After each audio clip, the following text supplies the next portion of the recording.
Welcome to the Delmarva Almanac. Each week we connect you to the best of Delmarva. Like other almanacs, our aim is to tell you a little bit about our past, our present, and events in the near future. I'm your host, Dana Kester McCabe. Charles Allmond has had 3 careers. The first was as an agronomist and a seed analyst for the state of Delaware. Eventually, he decided that this was not for him, and after trying a few other things, he went to law school. Then he settled down, becoming an attorney in his father's law firm. But all through his life, he'd always enjoyed making things, particularly woodworking. One project always seemed to lead to another. I got into doing a series of Pennsylvania German decorated chests. They were either chests that I'd made. Most of them were chests that I made, decorated. Some of them were antiques that I restored. I did a lot of antique restoration. But these little Pennsylvania German designs became fascinating to me. That I would paint little animals, birds, floral things of that nature. And the more I thought about it, the more I thought, gee, it might be fun to try this in 3 dimensions.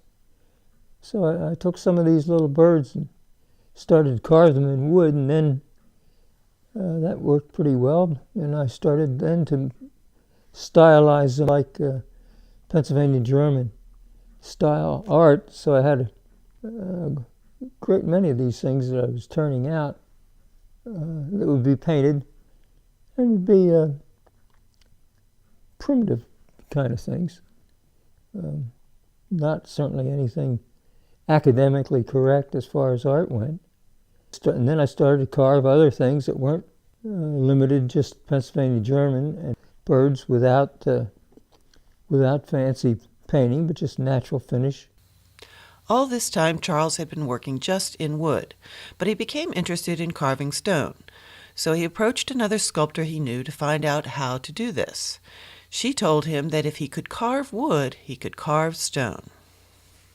Then I had an aunt who gave me a little piece of soapstone, and I carved a rabbit out of this soapstone. Well, that was all it took, because then I was hooked on it. I just continued to work, and I worked very hard at it, and I built up a pretty good collection of little animals.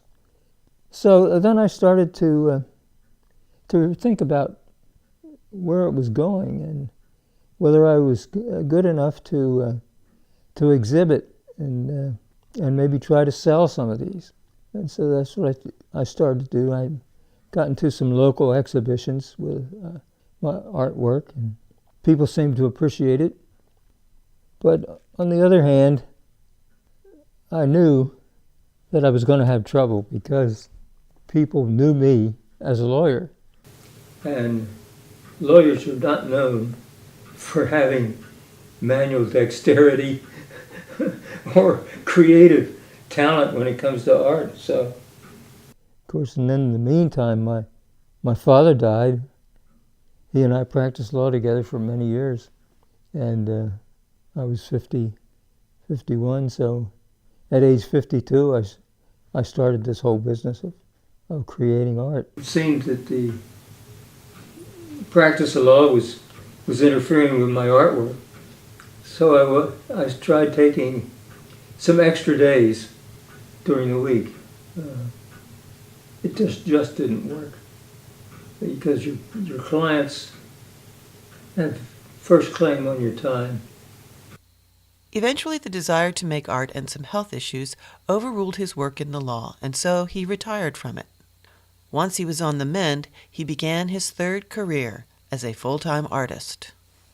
I built a very nice studio attached to the back of my house, and worked there every day, 7 days a week. I became obsessed with my work, and not in a bad way, in a good way.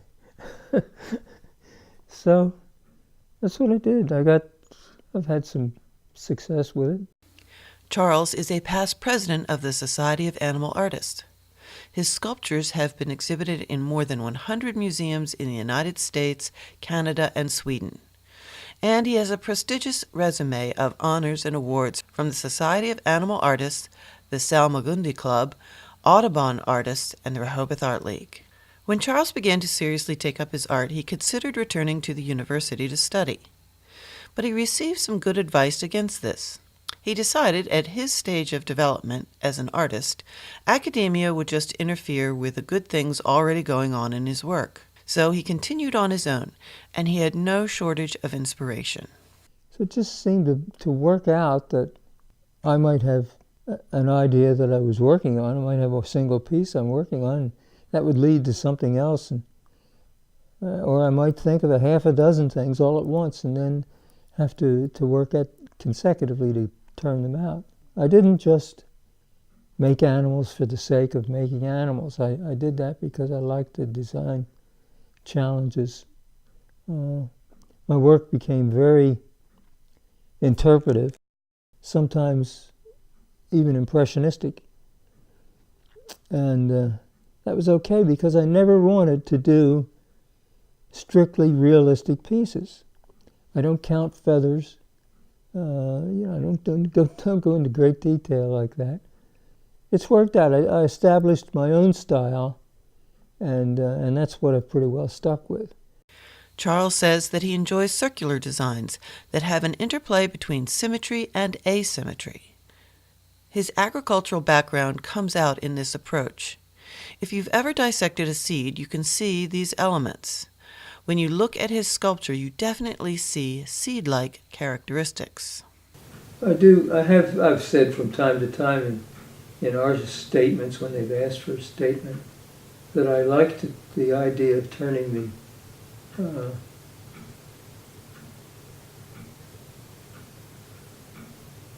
the idea of the animal into a three-dimensional form. So that, maybe nature is abstract as well as realistic.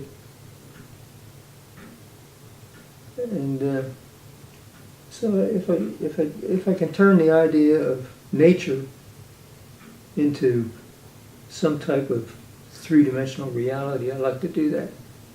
As I used to say in law school, go for the jugular. Go for the jugular. Don't fool around.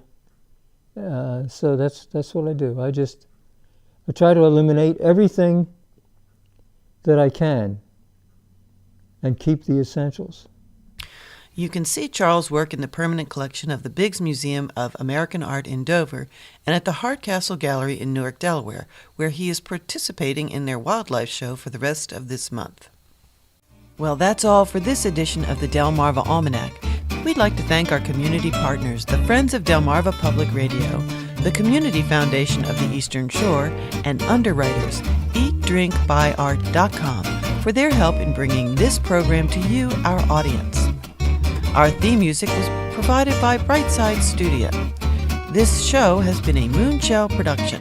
Thanks for listening. Until we meet again, may the rhythms and tides of Delmarva bring you good fortune.